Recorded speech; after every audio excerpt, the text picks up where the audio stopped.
Hello friends, சுட்டுமிழி சுடரே சீரியலில் என்ன நடக்குதுன்னு பார்க்கலாம் வாங்க. வீடியோவை ஸ்கிப் பண்ணாமல் கடைசி வரைக்கும் பாருங்கள். நம்ம தருண், தியா, சுடர் இவங்க எல்லாருமே வீட்டுக்கு வந்துடுறாங்க. தருண் வீட்டுக்கு வந்ததும் வராதம்மா, அப்பா, அம்மா, அத்தை எல்லாரும் வாங்க அப்படின்னு சொல்லிட்டு உடனே இங்கே நம்ம இது சண்முகம் இருந்துட்டு, என்னப்பா தருண் அப்படின்னு சொல்லி கேட்கவும், அப்பா சுடர் எந்த தப்பும் பண்ணவே இல்லை, தியாவை ரூமில் வச்சு லாக் பண்ணதா தியா சொன்னால, ஆனால் அதை சுடர் பண்ணல, கிளாஸில் ஒரு பொண்ணு தான் செஞ்சுருக்கு, ஏதோ தியா மேலே கோவம் போல் பிடி மாஸ்டர்கிட்ட போட்டு கொடுத்தது தான் அந்த பொண்ணு சொல்லுச்சு, அந்த கோவத்தில் தான் நான் ரூமில் லாக் பண்ணிட்டேன் அப்படின்னு சொல்லிட்டு அந்த பொண்ணு சொல்லிச்சுப்பா, சுடர் மேலே எந்த தப்புமே இல்லை அப்படின்னு சொல்லிட்டு சொல்கிறாங்க. இதை கேட்டால் எங்கள் சண்முகம் ரொம்பவே மனசொடிஞ்சு போயிடுறாரு.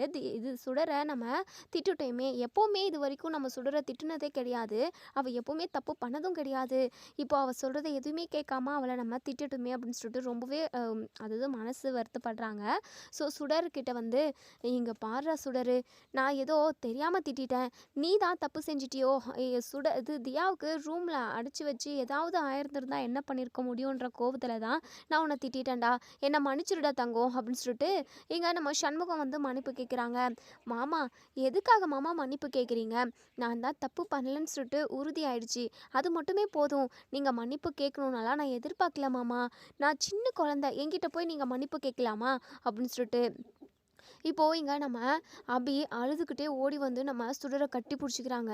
சுடர் என்னை மன்னிச்சிட்டு தங்கம், நான் ரொம்ப கடுமையாக உங்ககிட்ட பேசிட்டேன், நான் கொஞ்சம் பயந்துட்டேன், தியாவுக்கு ஏதாவது ஆயிருக்குமோ அப்படின்னு சொல்லிட்டு, அது மட்டும் இல்லாமல் நம்ம அண்ணன் குடும்பத்துக்கு எப்போவுமே ஒரு சுமையாக இருந்துடவே கூடாது, அது மட்டும் இல்லாமல் நீ இப்படி பண்ணன்னு தெரிஞ்சதுமே எனக்கு கஷ்டமாயிடுச்சு, தப்பு பண்ணாமல் உனக்கு நான் தண்டனையை கொடுத்துட்டேன்ல, என்கிட்ட பேசவே கூடாதுன்னு சொல்லிட்டு உன்னை அழ வச்சுட்டேன்ல சுடர், உன்னை ரொம்ப காயப்படுத்திட்டேன், என்னை மன்னிச்சுட்றா, அம்மாவுக்கு நீ என்ன தண்டனை கொடுத்தாலும் நான் வாங்கிக்கிறேன் அப்படின்னு சொல்லிட்டு, சரி விடுங்கம்மா, அதெல்லாம் ஒரு பிரச்சனையும் இல்லை, நான் இப்போ தப்பு பண்ணலன்னு சொல்லிட்டு எல்லாரும் தெரிஞ்சுக்கிட்டாங்க, அதுவே எனக்கு போதும், அதுவே எனக்கு ரொம்ப சந்தோஷமாக இருக்குது அம்மு அப்படின்னு சொல்லிட்டு சொல்கிறாங்க.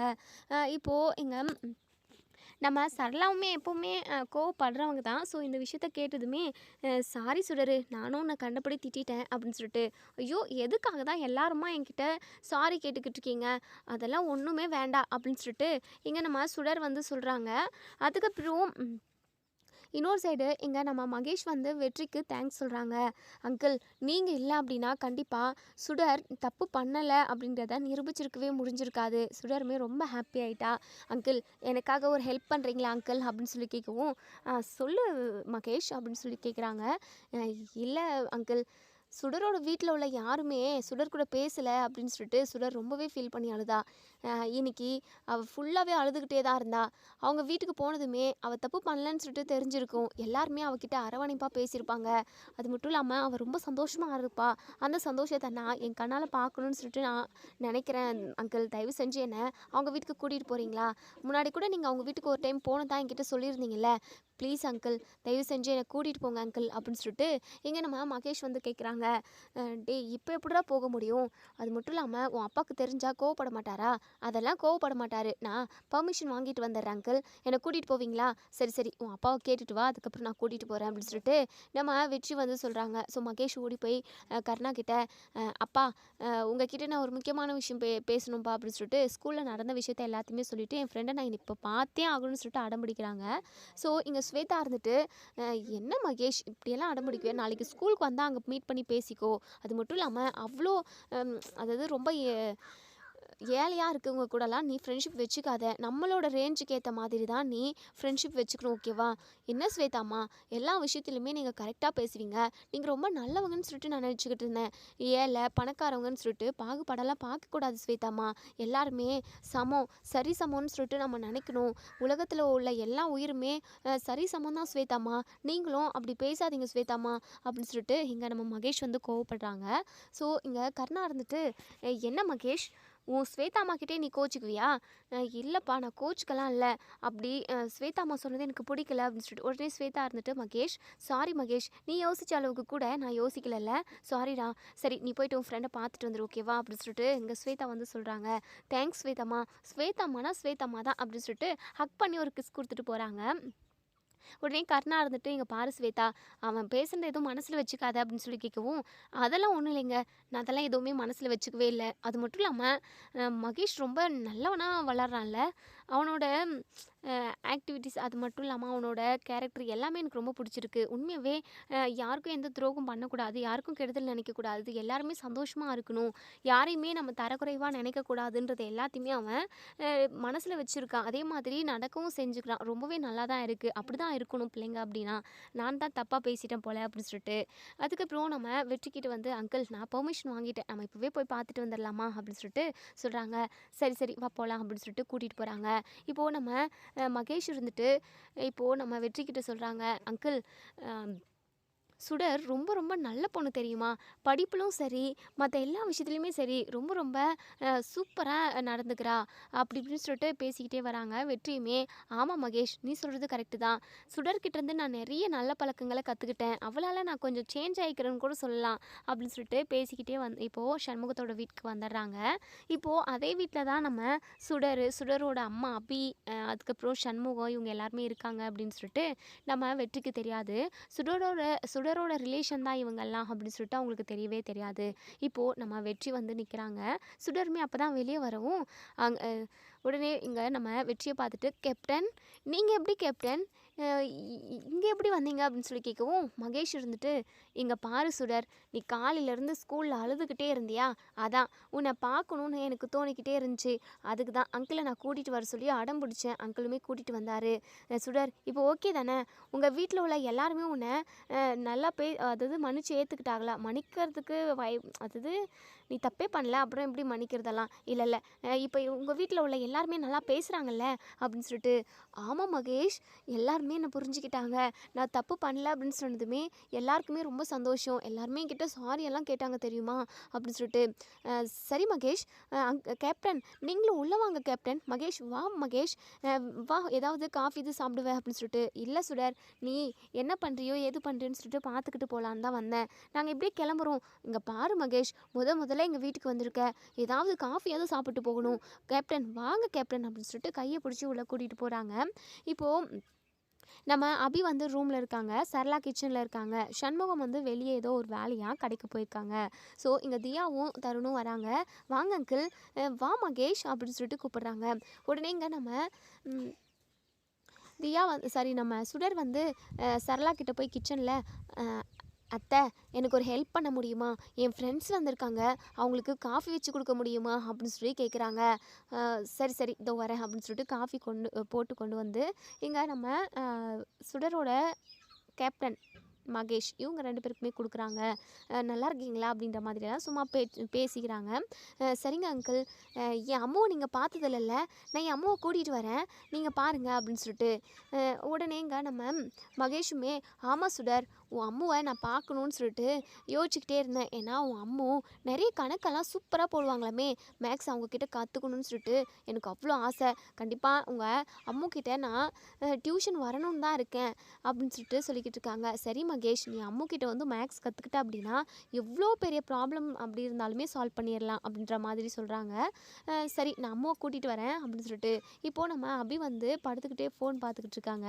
இப்போது வந்ததுமே, "அம்மு, உங்களை பார்க்குறதுக்காக யார் வந்திருக்காங்கன்னு பாருங்க வாங்க" அப்படின்னு சொல்லிட்டு, "யாருடா?" அப்படின்னு சொல்லி கேட்கவும், "அம்மு, என்னுடைய க்ளோஸ் பெஸ்ட் ஃப்ரெண்டு. நான் எப்பயாவது சோகமாக இருந்தேன்னா கூட எனக்கு ஏதாவது சொல்லி என்னை சிரிக்க வைக்குவான் மகேஷ். அது மட்டும் இல்லாமல் நான் ஒருத்தவங்களை கேப்டன் சொல்லியிருந்தேன்ல, எனக்கு ஒரு கிஃப்ட் கூட கொடுத்தாங்களே, அது மட்டும் இல்லாமல் நிறைய சுச்சுவேஷனில் எனக்கு ஹெல்ப்புமே பண்ணியிருக்காங்க, அதான் கேப்டன் சொல்லி வச்சுருந்தேனே, அவங்களும் வந்திருக்காங்க. வாங்க அம்மு, அவங்கள பார்த்தீங்க அப்படின்னா நீங்கள் ரொம்ப சந்தோஷப்படுவீங்க" அப்படின்னு சொல்லிட்டு இங்கே நம்ம அம்மு அதாவது நம்ம அபியை வந்து கையை பிடிச்சி கூட்டிகிட்டு வராங்க. இப்போது அபியை பார்த்த நம்ம வெற்றி பயங்கரமாக அதிர்ச்சியாகி நிற்கிறாங்க. உடனேங்க நம்ம அபிக்குமே அதே ஷாக்கிங் தான். என்ன சுடர் வெற்றியை கூட்டிகிட்டு வந்திருக்கா, அப்போது இவளுக்கு இதுதான் அவளோட அப்பான்னு சொல்லி தெரிஞ்சிருக்குமோ? இல்லை இல்லை, தெரிஞ்சுக்கிறதுக்கு கண்டிப்பாக வாய்ப்பே இல்லை. எப்படி இவங்க 2 பேரும் க்ளோஸ் ஆனாங்க அப்படின்னு சொல்லிட்டு பயங்கரமாக யோசிச்சுக்கிட்டு அங்கேயே நின்றுறாங்க. "என்ன அம்மு அங்கேயே நின்றுக்கிட்டு இருக்கீங்க, வாங்க அம்மு" அப்படின்னு சொல்லிட்டு கையை பிடிச்சி கூட்டிகிட்டு வராங்க. இங்கே நம்ம அபிக்கு அப்படி ரொம்பவே பதட்டமாக இருக்குது. வெற்றிக்குமே என்ன இங்கே வந்திருக்கோம், இவங்க தான் சுடரோட அம்முவா, ஐயோ அம்மாவா, அப்போது ஃப்ரெண்டாக தான் சொன்னான்னு நினைக்கிறேன். ஃப்ரெண்டாக தான் இருக்கும். அம்மாவா இருக்கிறதுக்கு வாய்ப்பே இல்ல. இவ தான் ப்ரெக்னென்ட்டாவே இல்லையே, இவ தான் ஜெயிலுக்கு போயிட்டாளே அப்படின்ற மாதிரியெல்லாம் வெற்றி நினைக்கிறாங்க. அதே சமயம் இங்க அதாவது அபிய பார்த்த வெற்றிக்கு பயங்கர கோவம் வருது. இருந்தாலும் அத வெளிய காட்டிக்கிறது இல்ல. ஏன்னா சுடருக்காக. சுடர் எதுவும் நினைச்சிடக்கூடாது அப்படின்றதுக்காக. இங்க அபி வந்து எதுவுமே பேசாம நின்னுக்கிட்டே இருக்காங்க. உடனே மகேஷ் இருந்துட்டு, ம் இவங்க தான் உங்க அம்முவா சுடர்? ஆமா மகேஷ், இவங்க தான் என் அம்மு. சூப்பரா சொல்லிக் குடுப்பாங்க தெரியுமா? உடனே மகேஷ் வந்து, ஆன்ட்டி, உங்கள பத்தி சுடர் நெறைய சொல்லியிருக்கா. நீங்க நல்லா மேக்ஸ் எல்லாம் சொல்லி தருவீங்களாமே, எனக்கும் ஒரு நாளைக்கு சொல்லிக் குடுக்குறீங்களா? அப்படின்னு சொல்லிட்டு, சரி தங்கம் அப்படின்னு சொல்லி சொல்றாங்க. இங்க நம்ம அம் சுடர்கிட்ட நம்ம அபி வந்து, இங்கே பாரு சுடர், கண்டவங்களெல்லாம் எதுக்காக வீட்டுக்கு கூட்டிகிட்டு வர அப்படின்னு சொல்லிட்டு கோவப்பட்டு இங்கே சுடரை வந்து திட்டுறாங்க. உடனே சுடரை திட்டினதுமே நம்ம கேப்டனுக்கு ரொம்ப கோவம் வந்தது. உடனே வெற்றி இருந்துட்டு, இங்கே பாருங்க, தேவையில்லாமல் சுடரை எதுக்காக நீங்கள் திட்டுறீங்க, சுடர் என்ன பண்ணா அப்படின்னு சொல்லி கேட்கவும், பின்ன கண்டவங்களெல்லாம் கூட்டிகிட்டு வந்தா நான் திட்டாமல் இருப்பேனா, அவள் ஏன் பொண்ணு அப்படின்னு சொல்லிட்டு ஏதோ ஒரு வேகத்தில் சொல்லிடுறாங்க. என்ன உன் பொண்ணா? அது வந்து ஆமாம், அவள் ஏன் பொண்ணு தான், என் பொண்ணுன்றதுனால தான் அவளை நான் உரிமையாக திட்டுறேன் அப்படின்னு சொல்லிட்டு. என்ன சொல்கிற அபி? அப்போது உனக்கு குழந்தை பிறந்துடுச்சா? இவ நம்மளோட பொண்ணா? இங்கே பார் வெற்றி, நம்மளோட பொண்ணுன்னு மட்டும் சொல்லவே சொல்லிடாத. என்னையும் என் பொண்ணையும் நீ எவ்வளோ கஷ்டப்படுத்திட்ட. ஜெயிலே அவளை பெற்று அவளை எப்படியெல்லாம் கஷ்டப்பட்டு வளர்த்தேன்னு தெரியுமா? ஜெயிலே படித்தா, அவளுக்கு என்ன தலையெழுத்தா? தப்பு பண்ணாமல் நாங்கள் 2 பேருமே ஜெயில் தண்டனை அனுபவித்தோம். எல்லாமே உன்னால் தானே, கண்ணால் பார்த்தது உண்மை தான் அப்படின்னு சொல்லிட்டு நீ பாட்டுக்கு எனக்கு எதிராக சாட்சி சொல்லிட்ட. ஆனால் நான் தப்பு பண்ணாமல் 10 வருஷமாக ஜெயில் தண்டனை அனுபவிச்சுக்கிட்டு இருக்கேன். என் வாழ்க்கையை இழந்து என்னால், அதாவது என்னால் கிடையாது, உன்னால் என் பொண்ணும் தப்பே பண்ணாமல் ஜெயில் தண்டனை அனுபவிச்சுக்கிட்டு இருந்தா. இப்போது அவளை எப்படியாவது நல்லபடியாக படிக்க வைக்கணுன்றதுக்காக என் அண்ணன் வீட்டுக்கு யாருக்குமே தெரியாமல் அனுப்பி வச்சேன். அது மட்டும் இல்லாமல் உங்ககிட்ட நான் ஒரு விஷயத்த கெஞ்சி கேட்டுக்கிறேன். எனக்கு ஒரு பொண்ணு இருக்கா, அவள் என் அண்ணன் வீட்டில் படிக்கிறதுக்காக இங்கே தான் இருக்கா அப்படின்னு சொல்லிட்டு அந்த கருணா கிட்ட மட்டும் தயவு செஞ்சு சொல்லிடாத. அவன் சரியான பொறுக்கி, அவங்க பொண்டாட்டியை எப்படி கொன்று போட்டானோ அதே மாதிரி சுடரையுமே கொன்று போட்டுருவான். உன் காலில் கூட விழுந்துறேன், கருணா கிட்ட இந்த விஷயத்த சொல்லிடாத ப்ளீஸ் அப்படின்னு சொல்லிட்டு கெஞ்சி கதறி கேட்குறாங்க. அப்போ தான் ஒரு விஷயம் நம்ம வெற்றிக்கு புரிய வருது. இங்கே பார் அபி, நீ கொலை பண்ணலன்னு சொல்கிற, நீ சொல்கிறது உண்மையாக என்னன்னே என்னால் நம்பவே முடியல அப்படின்னு சொல்லிட்டு. இங்கே பார் வெற்றி, நான் எத்தனை டைம் என்னை கேட்டாலுமே நான் தப்பு பண்ணல, நான் கொலை பண்ணலன்னு தான் சொல்லுவேன். ஏற்கனவே பார்வதி அக்காவை யாரோ சாவடிச்சிட்டுருக்குறாங்க. அதுக்கப்புறம் தான் நான் வந்து பார்த்தேன், கத்தியில் குத்தப்பட்டிருக்கேன். அந்த கத்தியை எடுத்து பக்கம் போடுவோன்றதுக்காக தான் அந்த கத்தியை எடுத்தனே தவிர சத்தியமாக நான் பார்வதி அக்காவை கொலை பண்ணவே இல்லை. இப்படி நான் தப்பே பண்ணாமல் 10-15 வருஷமாக எவ்வளோ ஒரு நரக வேதனையை அனுபவிச்சுக்கிட்டு இருக்கேன். என் பொண்ணும் அந்த வேதனையை அனுபவிக்கக்கூடாதுன்றதுக்காக தான் என் அண்ணன் வீட்டில் விட்டு படிக்க அனுப்பிக்கிட்டு இருக்கேன். தயவு செஞ்சு என் பொண்ணு வாழ்க்கையிலுமே நீ தலையிட்டுறாத, ஏற்கனவே என் வாழ்க்கை அழிச்சதெல்லாம் போதும் அப்படின்னு சொல்லிட்டு. அப்போ தான் நம்ம வெற்றி வந்து பயங்கரமாக யோசிக்கிறாங்க. சுடர் விஷயத்தை தான் யோசிக்கிறாங்க. நம்ம தியாவை ரூமில் லாக் பண்ணது வேற ஒரு பொண்ணு, ஆனால் தியாவை தான் சுடர் தான் தப்பு பண்ணாங்க, சுடர் தான் என்னை லாக் பண்ணாங்க அப்படின்ற மாதிரி சொல்லவும் எல்லாருமே அதை நம்பிட்டாங்க. அதனால சுடர் வந்து எவ்வளோலாம் அழுதாங்க, எவ்வளோலாம் ஃபீல் பண்ணாங்க. அதை இப்போ நம்ம வெற்றியால் தான் நம்ம சுடர் தப்பு பண்ணல, லாக் பண்ணல அப்படின்றத அதாவது கண்டுபிடிச்சாங்க. அதே மாதிரி ஒருவேளை அபி பார்வதி அக்காவை கொலை பண்ணியிருக்க மாட்டாளோ, வேறு யாரோ கொலை பண்ணியிருக்காங்க அப்படின்ற மாதிரியெல்லாம் யோசிக்கவும் செய்கிறாங்க. இங்கே நம்ம வெற்றி இருந்துட்டு, இங்கே பாரு அபி, நான் உங்ககிட்ட ஒரே ஒரு விஷயம் தான் கேட்குறேன். நீ கொலை பண்ணல அப்படின்றதுக்கான ஆதாரம், அதாவது கருணா தான் கொலை பண்ணான்றதுக்கான ஆதாரத்தை நான் இப்போ கேட்கல. உன் சுடர், அதாவது நம்ம பொண்ணு மேலே, நம்ம பொண்ணுன்னு சொல்லாத, சரி சுடர் மேலே நீ சத்தியம் பண்ணு. கண்டிப்பாக சுடர் மேலே நீ எக்கச்சக்கமான பாசமாக தான் இருப்ப. சுடர் மேலே சத்தியம் பண்ணி சொல்லு, நான் அப்போ நம்புறேன் அப்படின்னு சொல்லிட்டு. சுடர் மேலே சத்தியமாக நான் பார்வதி அக்காவை கொலை பண்ணல வெற்றி அப்படின்னு சொல்லிட்டு. இப்போ நம்ம வெற்றி வந்து நம்புறாரு. அபி, என்னை மன்னிச்சிரு அபி அப்படின்னு சொல்லிட்டு புரிஞ்சுக்கிறாரு நம்ம அபியை. ஏன்னா சில விஷயத்த வந்து நம்ம கண்ணால் பார்ப்பதும் போய், காதால் கேட்பதும் போய், தீர விசாரிப்பதே மெய்யின்ற மாதிரி தான் ஒரு சில விஷயத்தில் நடக்கும். ஸோ அதெல்லாம் யோசிச்சு பார்த்து நம்ம வெற்றி வந்து புரிஞ்சுக்கிறாரு. அபி, நீ தப்பு பண்ணலன்னு சொல்லிட்டு நான் யோசிச்சு பார்க்குறேன். நமக்கு இவ்வளோ பெரிய பொண்ணு வளர்ந்து ஸ்கூலுக்கெல்லாம் போகிற அளவுக்கு இருக்குது. ஆனால் எனக்கு தெரியலையே, எனக்கு ஒரு குழந்தை இருக்குன்றத எனக்கு சொல்லியிருக்கலாம்ல அப்படின்னு சொல்லிட்டு. நான் எப்படி வெற்றி சொல்ல முடியும்? அதான் அந்த கருணா கூட சேர்ந்துக்கிட்டு நீயும் என்னென்னமோ ரவுடித்தனம் பண்ணிக்கிட்டு இருக்கியே, என் பொண்ணு இருக்கான்ற விஷயத்த சொன்னால் நீ அவளையும் கொன்று போட்டுட்டுனா நான் என்ன பண்ண முடியும் அப்படின்னு சொல்லிட்டு. ஐயோ அப்படிலாம் பேசாத அபி, நான் உன்னை எப்படியாவது ஜெயிலிருந்து வெளியே கொண்டு வந்துடுவேன். ஆனால் நீ கருணா தான் பார்வதி அக்காவை கொலை பண்ணதுன்னு சொல்கிறத தான் என்னால் ஏற்றுக்க முடியல. கருணாவே எதுக்காக தன்னோட பொண்டாட்டியை கொலை பண்ணணும், அதுக்கு வாய்ப்பே இல்லை அப்படின்ற மாதிரி தான் இங்கே நம்ம வெற்றி வந்து சொல்கிறாங்க. உடனே இங்கே நம்ம அபி வந்து சொல்கிறாங்க, அந்த கருணா என்கிட்ட தப்பாக நடந்துக்க பார்த்தான் அப்படின்னு சொல்லிட்டு அங்கே அன்னைக்கு நடந்த எல்லாத்தையுமே சொல்கிறாங்க. அன்னைக்கு என்ன நடந்ததுன்னு சொல்லிட்டு விசாரிக்காம கூட நீயா சாட்சி சொன்ன, அதுக்கப்புறம் என் வாழ்க்கையே மாறிடுச்சு, என் வாழ்க்கையில் நான் எவ்வளவோ கஷ்டப்பட்டுட்டேன் அப்படின்னு சொல்லிட்டு இப்போது நம்ம சுடர் சொல்கிறாங்க. இங்கே பாருங்கள் கேப்டன், என் அம்மா எந்த தப்புமே பண்ணவே இல்லை, தப்பு பண்ணாமல் தண்டனை அனுபவிச்சுக்கிட்டு இருக்காங்க. எனக்கு ஒவ்வொரு விஷயமா சொல்லி கொடுத்து வளர்ப்பாங்க. இது வரைக்கும் என் அம்மா எந்த ஒரு ஜீவனுக்கும் எந்த ஒரு தீங்கும் விளைவிச்சது கிடையாது. எப்போவுமே என் அம்மா நல்லவங்க மட்டும்தான். நல்லவங்க அதாவது இப்போ வரைக்குமே நான் ஒருத்தவங்களுக்கு கூட கெட்டது எப்போவுமே நினச்சிருக்க மாட்டேன். ஏன்னா என் அம்மா சொல்லி கொடுத்தது அப்படி, என்னுடைய அம்மாவோட வளர்ப்பு அப்படி அப்படின்ற மாதிரியெல்லாம் எங்கள் சுடர் சொல்கிறாங்க. கேப்டன் ப்ளீஸ் கேப்டன், என் அம்மா எந்த தப்பும் பண்ணல, தயவு செஞ்சு என் அம்மாவை நிரந்தரமாக ஜெயிலிருந்து வெளியே கொண்டு வரணும். அது மட்டும் இல்லாமல் தியா விஷயத்தில் நான் தான் தப்பு பண்ணேன்னு சொல்லிட்டு எல்லாரும் சொன்னாங்க. ஆனால் அந்த விஷயத்தில் நீங்கள் என்னை காப்பாற்றுனீங்க. நீங்கள் இல்லைன்னா கண்டிப்பாக அந்த பழியை நான் தான் சுமந்துக்கிட்டு இருந்திருக்கணும். தப்பே பண்ணாமல் நான் தண்டனை அனுபவிச்சுக்கிட்டு இருந்திருக்கணும். அதே மாதிரி தான் என் அம்மாவோட நிலைமை விஷயத்துலையும் நடந்திருக்கு. என் அம்மா தப்பே பண்ணாமல் தண்டனை அனுபவிச்சுக்கிட்டு இருக்காங்க அப்படின்னு சொல்லிட்டு ப்ளீஸ் கேப்டன், தயவு செஞ்சு என்னை காப்பாற்றின மாதிரி என் அம்மாவையும் காப்பாற்றி கொடுங்க கேப்டன் அப்படின்னு சொல்லிட்டு உடனே இங்கே நம்ம வெற்றி இருந்துட்டு, இங்கே பாரு சுடர், என்னை கேப்டன் கூப்பிடாத, என்னை அப்பான்னு கூப்பிடு, நான் தான் உன் அப்பா அப்படின்னு சொல்லிட்டு, என்ன சொல்கிறீங்க எனக்கு ஒன்றுமே புரியல அப்படின்னு சொல்லி கேட்கவும், ஆமாம் தங்கம், நான் தான் உன் அப்பா, நான் மிகப்பெரிய தப்பு பண்ணிட்டேன், உங்கள் 2 பேரையும் நான் கஷ்டப்பட விட்டுட்டேன், என்னை மன்னிச்சிடுறா தங்கம், இதுக்கப்புறமும் எக்காரணத்துக்காகவும் உன்னையும் உன் அம்மாவையும் நான் எப்போவுமே கஷ்டப்பட விட மாட்டேன். கண்டிப்பாக நிரந்தரமாக ஜெயிலை விட்டு வெளியே கொண்டு வரதுக்கான எல்லா வேலையுமே இப்போத்துலேருந்து நான் ஸ்டார்ட் பண்ணுறேன்.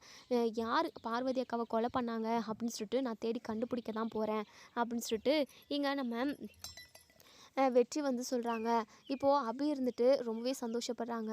எப்படியோ வெற்றி, நீ எங்களை புரிஞ்சுக்கிட்ட, அதுவே போதும் அப்படின்னு சொல்லிட்டு அதாவது வெற்றி சொல்கிறாங்க. நிறைய விஷயத்தில் நான் சுடர் சொன்னதெல்லாம் யோசிச்சு பார்த்து சுடர் சொன்ன விஷயத்த நான் ஃபாலோவும் பண்ணியிருக்கேன். சுடர் விஷயத்தில் அதாவது தியா விஷயத்தில் நடந்து தான் உன் விஷயத்துலேயும் நடந்திருக்குமோன்னு எனக்கு தோணுது. நான் என்ன ஏதுன்னு தீர விசாரித்து கண்டுபிடிக்கிறேன். கண்டுபிடிச்சதுக்கப்புறம் நம்ம எதுவாக இருந்தாலும் பேசிக்கலாம் அபி, நீ கவலைப்படாத. நீயும் அதாவது நம்ம பொண்ணு உங்கள் அண்ணா இருக்கிற விஷயத்த எதுவுமே நான் கருணா கிட்ட சொல்லவே மாட்டேன், நீ கவலையே படாத அப்படின்ற மாதிரி தான் இங்கே நம்ம வெற்றி வந்து சொல்கிறாங்க. உடனே நம்ம வெற்றி பயங்கரமாக அழுகுறாங்க. சுடரை கட்டி பிடிச்சிக்கிட்டு, தப்பு பண்ணிட்டேனே, 10-15 வருஷமாக என்ன நம்பி வந்தவளை நான் கொடூர வழியை கொடுத்துட்டேனே, அவங்களுக்கு நரக வேதனை கொடுத்துட்டேனேன்னு சொல்லிட்டு பயங்கரமாக கதறி கதறி அழுகுறாங்க. சுடர் இருந்துட்டு, சரிங்க கேப்டன், நீங்கள் ஏதோ தெரியாமல் பண்ணிட்டீங்க, இருந்தாலும் என் அம்மாவும் நானும் அனுபவிச்சது மிகப்பெரிய கஷ்டம்தான், என்ன பண்ணுறது, எல்லாமே கொஞ்ச நாள் வரைக்கும் தானே, மாற்றம் ஒன்றே மாறாதுன்ற மாதிரி தான், நீங்கள் எப்படியாவது அம்முவை வெளியே கொண்டு வந்துடணும் அப்பா அப்படின்னு சொல்லிட்டு கூப்பிடுவோம்.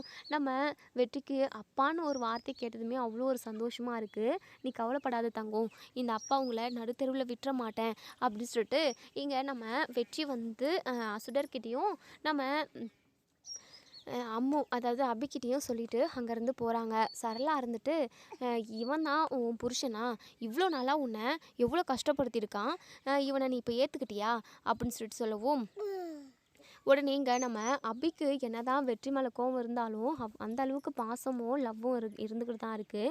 என்னைக்காவது ஒரு நாள் நம்மளை புரிஞ்சுப்பாங்க அப்படின்ற ஒரு நம்பிக்கை நம்ம அபிக்குள்ளே இருந்துக்கிட்டு தான் இருந்தது. இன்றைக்கி அது நடந்துருச்சு.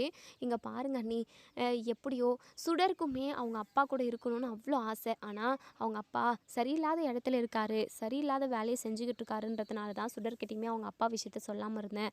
இப்போது எல்லாமே ஒரு முடிவுக்கு வந்துருச்சுன்னு தான் நான் நினைக்கிறேன். கண்டிப்பாக எல்லாமே நல்லபடியாக நடக்கும்னு நான் நம்புகிறேன் அண்ணி அப்படின்னு சொல்லிட்டு. இன்னொரு சைடு இங்கே நம்ம மகேஷும் வெற்றியும் இப்போ காரில் போய்கிட்டு இருக்காங்க. மகேஷ் இருந்துட்டு, அங்கிள் நீங்கள் என்னென்னமோ பேசிக்கிட்டு இருந்தீங்க, அப்பாவோட பேரெல்லாம் அந்த ஆண்டி சொன்னாங்க, என் அம்மாவை பற்றியெல்லாம் பேசினாங்க, எனக்கு சரியாக புரியல, என்ன நடந்துச்சு, என் அம்மா எப்படி இறந்து போனாங்க அப்படின்னு சொல்லிட்டு. மகேஷ் நீ கவலைப்படாத மகேஷ், இதில் நீயும் பாதிக்கப்பட்டிருக்க, எனக்கு என்ன சொல்லி எப்படி சொல்கிறதுன்னு தெரியல மகேஷ், இதை பற்றி நடந்து முடிஞ்சதை பற்றி எதுவும் நினைக்காத, பேசவும் செய்யாத, இனிமேல் உன் வாழ்க்கை உன் படிப்பை மட்டும்தான் நீ யோசிச்சு பார்க்கணும் அப்படின்னு சொல்லிட்டு வெற்றி மகேஷ் கிட்ட சொல்கிறாங்க. மகேஷை நினைக்கிறப்போ நம்ம வெற்றிக்கு ரொம்பவே வருத்தமாக இருக்குது. ஏன்னா இந்த சின்ன வயசுலேயே தன்னோட அம்மாவை இழந்து ரொம்பவே அதாவது ரொம்பவே கஷ்டமான ஒரு சுச்சுவேஷனில் இருக்கான். தன்னோட அம்மாவை பற்றி நினைக்கிறப்பெல்லாம் அவனுக்கு எவ்வளோ கஷ்டமாக இருக்கும். தன்னோட அம்மா கூட இல்லையே அப்படின்ற நினப்பு அவனுக்கு எவ்வளோ வலியை கொடுக்கும் அப்படின்னு சொல்லிட்டு அதெல்லாம் யோசிச்சு பார்த்து இங்கே நம்ம வெற்றி வந்து ரொம்பவே ஃபீல் பண்ணிக்கிட்டு வராரு. கண்டிப்பாக பார்வதி அக்காவோட கொலை கேஸில் யார் இன்வால்வ் ஆகியிருக்காங்க அப்படின்றத நம்ம கண்டிப்பாக கண்டுபிடிச்சே ஆகணும். தப்பு பண்ணவங்க மட்டும்தான் தண்டனை அனுபவிக்கணும் அப்படின்னு சொல்லிட்டு நம்ம அதாவது வெற்றி வந்து உறுதியாக இருக்கார். ஸோ என்ன பண்ணலாம் அப்படின்னு சொல்லிட்டு பயங்கர யோசனையிலே வராங்க. இப்போ வீட்டுக்கு வந்துடுறாங்க. வெற்றியோட முகமே ஒரு மாதிரி இருக்குது. ஏன்னா பயங்கர யோசனையிலே தான் இருக்குது. அப்படி தப்பு பண்ணல அப்படின்னா கண்டிப்பாக யார் தப்பு பண்ணியிருப்பாங்க அப்படின்றத நம்ம பிடிச்சி ஆகணும் அப்படின்னு சொல்லிட்டு அந்த நினைப்பிலே இருக்கிறதுனால நம்ம கருணா கூட சரியாக பேசவே இல்லை. உடனே கருணா இருந்துட்டு, வெற்றி என்னாச்சு வெற்றி, ஏன் உன் முகமே ஒரு மாதிரி இருக்குது, ஏதோ ஒரு யோசனையிலே இருக்குது அப்படின்னு சொல்லிட்டு, அது ஒன்றும் இல்லை கருணா அப்படின்னு சொல்லிட்டு இப்போது நம்ம கருணாவுமே ஏதோ வேலை இருக்குதுன்னு சொல்லிட்டு வெளியே கிளம்பி போயிடுறாங்க. ஸோ வீட்டில் யாருமே இல்லை. நம்ம வெற்றிக்கு ஒரு யோசனை வருது. ஏன் நம்ம பார்வதி அக்காவோட ரூமில் போயிட்டு தேடி பார்க்கக்கூடாது? பார்வதி அக்கா ஏதாவது ஒரு ஆதார் தாங்க விட்டுட்டு போயிருந்தா, ஏதாவது நமக்கு தெரிவிக்கணும்னு சொல்லி நினச்சிருந்தா என்ன பண்ணுறது அப்படின்னு சொல்லிட்டு அவங்களோட ரூம் சாவியை கொண்டு போயிட்டு ஓப்பன் பண்ணி பார்க்குறாங்க உள்ள. அதாவது எல்லா இடத்துலையுமே தேடி பார்க்குறாங்க. ஏதாவது எவிடன்ஸ் கிடைக்குமா அப்படின்னு சொல்லிட்டு. ஸோ ட்ராவில் ஒரு டைரி இருக்குது. அந்த டைரியில் நம்ம பார்வதி வந்து அதில் எழுதி வச்சுருப்பாங்க ஒரு சில விஷயத்த, தன்னோட சாவுக்கு காரணம் யார் அப்படின்றத எல்லாத்தையுமே. ஸோ அந்த டைரி எடுத்து பார்க்குறாங்க. அது உள்ள ஒரு பக்கத்தில் வேறு ஏதோ எழுதியிருக்கு, மறுபக்கத்தில் அவங்களோட சாவுக்கு இவங்க தான் காரணம் அப்படின்றத எல்லாத்தையுமே ஒட்டு மொத்தமாக தெளிவாக எழுதி வச்சுருக்காங்க. அதை பார்த்துட்டு இங்கே நம்ம வெற்றி பயங்கரமாக ஷாக் ஆகுறாங்க. இத்தனை நாளாக யார் நல்லவங்க அப்படின்னு சொல்லிட்டு நம்ம நினச்சிக்கிட்டு இருந்தோமோ அவங்க தான் தப்பு பண்ணியிருக்காங்க அப்படின்றத நம்ம வெற்றி வந்து தெரிஞ்சுக்கிறாரு. ஸோ தப்பு பண்ணாமல் அபி இத்தனை வருஷமாக தண்டனையை அனுபவிச்சுக்கிட்டு இருந்திருக்கா. ஒரு வார்த்தை அன்னைக்கு என்ன நடந்துச்சு ஏது நடந்துச்சு கேட்டிருந்தோம் அப்படின்னா இன்னைக்கு இவ்வளோ பெரிய தண்டனையை இத்தனை வருஷமாக அபி அனுபவிச்சிருக்க மாட்டாள். அது மட்டும் இல்லாமல் சுடருமே அவள் கூட சேர்ந்து அனுபவிச்சுக்கிட்டு இருந்திருக்கா. அவ்வளோ நரக வேதனையை கொடுத்துருக்கோம் அப்படின்னு சொல்லிட்டு ரொம்பவே கூனி குறுக்கி போய் நிற்கிறாரு நம்ம வெற்றி. ஸோ தப்பு பண்ணவங்க தண்டனை அனுபவிச்சே ஆகணும் அப்படின்னு சொல்லிட்டு இப்போ ஆதாரம் கிடைச்சாச்சு. நம்ம பார்வதி கைப்படவே எழுதி வச்சுருக்காங்க. இதை ஒரு ஸ்க்ரீன்ஷாட்டை எடுத்துக்கிட்டு அந்த டைரியுமே எடுத்துக்கிட்டு கீழே போகிறாங்க. அப்போ தான் கருணா எங்கேயோ வெளியே போயிருந்து உள்ளே வரவும், கருணா நில்லு கருணா அப்படின்னு சொல்லிட்டு உடனே இங்கே கருணா இருந்துட்டு என்ன வெற்றி அப்படின்னு சொல்லி கேட்குறாங்க. அது வந்து பார்வதி அக்காவை எதுக்காக கொலை பண்ண கருணா அப்படின்னு சொல்லி கேட்கவும் ஸ்வேதாவும் அங்கே தான் நின்றுக்கிட்டு இருக்காங்க. ஸோ ஸ்வேதாவுக்கு பயங்கர அதிர்ச்சியாக இருக்குது. உடனே கோபம் வருது ஸ்வேதாவுக்கு. இது பார்த்தீங்களாங்க, இவனை நீ எவ்வளோ நம்பினீங்க நீங்கள், இப்போது நீங்கள் தான் பார்வதி அக்காவை கொலை பண்ணீங்க அப்படின்னு சொல்லிட்டு இப்போது உங்கள் மேலேயே பழியை திருப்பி விட பார்க்குறான். அபி வெளியே வந்துட்டா அபி கூட ஒன்று சேர்ந்து வாழணும்னு சொல்லிட்டு இவனுக்கு ஆசை வந்திருக்கும் போல். அதனால தான் பழி எல்லாமே உங்கள் மேலே திருப்பி போட்டுட்டு உங்களை ஜெயிலுக்கு அனுப்பிட்டு இவன் அவங்க குடும்பத்தோடு சந்தோஷமாக வாழணும்னு நினைக்கிறான் போல். அதான் சொன்னேன் அப்போவே யாரையுமே நம்பாதீங்க அப்படின்னு சொல்லிட்டு. இன்றைக்கி பார்த்தீங்களாங்க உங்களுக்கே எவ்வளோ பெரிய ஆப்பா இவன் வைக்கிறான்னு சொல்லிட்டு அப்படின்னு சொல்லி இங்கே ஸ்வேதா வந்து சொல்கிறாங்க. உடனே இங்கே நம்ம கருணா இருந்துட்டு ஸ்வேதா அப்படிலாம் இருக்காது, என்ன வெற்றி உனக்கு என்னாச்சு, ஏன் இப்படியெல்லாம் பேசிக்கிட்டு இருக்க, பார்வதியை போய் நான் எப்படி கொலை பண்ணுவேன், என்னுடைய பொண்டாட்டியை நான் எப்படிடா கொலை பண்ணுவேன் அப்படின்ற மாதிரி கேட்கவும், போதும் நிறுத்து கருணா, நீ தான் கொலை பண்ண அப்படின்றதுக்கான ஆதாரம் என்கிட்ட இருக்குது அப்படின்னு சொல்லிட்டு அந்த டைரியை காட்டுறாங்க. அதே சமயம் ஸ்வேதா கிட்டேயுமே காட்டுறாங்க. இங்கே கருணாவுக்கு அப்படியே மரண பீதியாக இருக்குது. பயங்கரமாக டென்ஷன் ஆகுறாங்க. ஐயோ இவனுக்கு எப்படி இந்த டைரி கிடச்சிருக்கும், எப்படி இவனுக்கு சந்தேகம் வந்திருக்கும் அப்படின்னு சொல்லிட்டு பயங்கரமாக யோசிக்கிறாங்க. ஸோ டைரியை பார்த்த எங்கள் ஸ்வேதா அப்படியே பயங்கரமாக பத்ரகாளி மாதிரி கோவமாக பார்க்குறாங்க. இங்கே கருணாவுக்கு ரொம்பவே பதட்டமாகவும் பயமாகவும் இருக்குது. ஸ்வேதா அது வந்து இதெல்லாம் நம்பாத ஸ்வேதா, இந்த கருணா தான் இந்த வெற்றி தான் நீ சொன்ன மாதிரி ஏதோ ஒரு பிளான் பண்ணியிருக்கான், இந்த வெற்றியும் அபியும் சேர்ந்து தான் பார்வதியை கொலை பண்ணியிருக்காங்க அப்படின்னு சொல்லிட்டு பழியை வெற்றி மேலே திருப்பி விடுறாங்க. இப்போது நல்லாவே கன்ஃபார்ம் ஆகிடுது நம்ம வெற்றிக்கு, கருணா நீ இப்படி ஒரு கேவலமான வேலையை செஞ்சுட்டு இதை அபி மேலே பழியை போட்டதே பெரிய விஷயம், இதில் என்னையும் சேர்த்து விடுறியா, நீ எவ்வளோ பெரிய ஆளுன்றதை இப்போ நான் தெரிஞ்சுக்கிட்டேன் கருணா, நீ இவ்வளோ கேவலமானவனாக இருப்பேன்னு சொல்லிட்டு நான் கொஞ்சம் கூட எதிர்பார்க்கல. பார்வதி அக்கா என்ன உனக்கு பாவம் பண்ணாங்க? பார்வதி அக்கா பாவம், அவங்க எவ்வளோ நல்லவங்க, அவங்கள போயிட்டு கொலை பண்ணுறதுக்கு உனக்கு எப்படி கர்ணா மனசு வந்துச்சு அப்படின்னு சொல்லிட்டு எங்கள் வெற்றி வந்து சொல்லவும், என்ன வெற்றி, என்ன புதுசாக பிளான் பண்ணியிருக்கியா? ஏன்னா உன் பொண்டாட்டி கூட நீ சேர்ந்துட்ட, அதனால தான் இப்படியெல்லாம் என் மேலே பழி சுமத்துற. ஸ்வேதா, இதை மட்டும் நம்பிடாது ஸ்வேதா, இவன் ஏதோ பொய் சொல்கிறான் அப்படின்னு சொல்லிட்டு ஸ்வேதாவுக்கு பயங்கரமாக கோவம் வருது. இது என் அக்காவோட கையெழுத்து தான், என் அக்கா தான் இதை எழுதி வச்சுருக்கா. அப்போது எதுக்காக நீங்கள் என் அக்காவை கொலை பண்ணீங்க? சொல்லுங்கள், என்ன காரணத்துக்காக என் அக்காவை கொலை பண்ணீங்க? ஒழுங்கு மரியாதையாக சொல்லிடுங்க. உங்களை போய் இத்தனை நாளாக நம்பிக்கிட்டு இருந்தேனே, அது மட்டும் இல்லாமல் தப்பே பண்ணாமல் அந்த அபி 5-6 வருஷமாக, இது 10-15 வருஷமாக ஜெயில் தண்டனை அனுபவிச்சுக்கிட்டு இருந்துக்கா. ஆனால் தப்பு பண்ணாமல் நீங்கள் சொகுசாக எங்கள் அக்காவோட சொத்தை நீங்கள் ஆண்டு அனுபவிச்சுக்கிட்டு இருக்கீங்களா? இங்கே பாருங்கள், ஒரு நிமிஷம் கூட நீங்கள் இந்த வீட்டில் இருக்கக்கூடாது. அது மட்டும் இல்லாமல் என் அக்கா மேலே இருந்த ஒட்டுமொத்த ப்ராப்பர்ட்டியுமே உங்கள் பேருக்கு மாற்றிருக்கோம். ஒழுங்காக அது எல்லாத்தையுமே சைன் போட்டு எங்ககிட்ட டாக்குமெண்ட்டை கொடுத்துட்டு ஒழுங்காக ஜெயிலுக்கு போயிட்டு இருக்கிற வழியை பாருங்கள் அப்படின்னு சொல்லுவோம். என்னடி, என்ன உன்னுடைய மிரட்டலுக்கெல்லாம் நான் பயந்துருவேன்னு நினச்சிக்கிட்டியா? இப்போ ஒட்டுமொத்த ப்ராப்பர்ட்டியுமே என் பேரில் தான் இருக்குது. உங்களால் ஒரு முடியையும் பிடுங்க முடியாது, சரியா? நான் பார்வதியை எதுக்காக கொலை பண்ண தெரியுமா? உன்னை அடையணும்டி, உன்னை கல்யாணம் பண்ணிக்கிட்டு உன் கூட ஒன்று சேர்ந்து சந்தோஷமாக வாழணுன்றதுக்காக தான் பார்வதியவே கொலை பண்ணேன். இப்போது சொத்து சொகத்தெல்லாம் எழுதி கொடுத்துட்டு போய் ஜெயிலில் போய் உட்காரானா உட்காந்துருவேனா? இங்கே பாருடி, நீ என்னைக்கா இருந்தாலும் எனக்கு பொண்டாட்டியாக வாழணும், அது மட்டும்தாண்டி உன்னுடைய தலையெழுத்து அப்படின்னு சொல்லுவோம். இதை கேட்ட வெற்றிக்கும் ஸ்வேதாக்கும் பயங்கர அதிர்ச்சியாக இருக்குது. வெற்றி, என்ன பேசிக்கிட்டு இது கர்ணா, என்ன பேசிக்கிட்டு இருக்க நீ அப்படின்னு சொல்லிட்டு வெற்றி கேட்கவும் ஸ்வேதாக்கு கோவம் வருது. கர்ணா, நீ ரொம்ப ஓவராக போய்கிட்டு இருக்க, என் அக்காவை கொண்டு போகிறதுக்கே நீ 100 வருஷம்னா கூட தண்டனை அனுபவிக்கணும்டா அப்படின்னு சொல்லிட்டு சொல்லுவோம். இப்போது இங்கே கர்ணா முறைச்சி பார்க்குறாங்க. இனி என்ன நடக்கும் அப்படின்றத நம்ம வெயிட் பண்ணி பார்ப்போம் ஃப்ரெண்ட்ஸ்.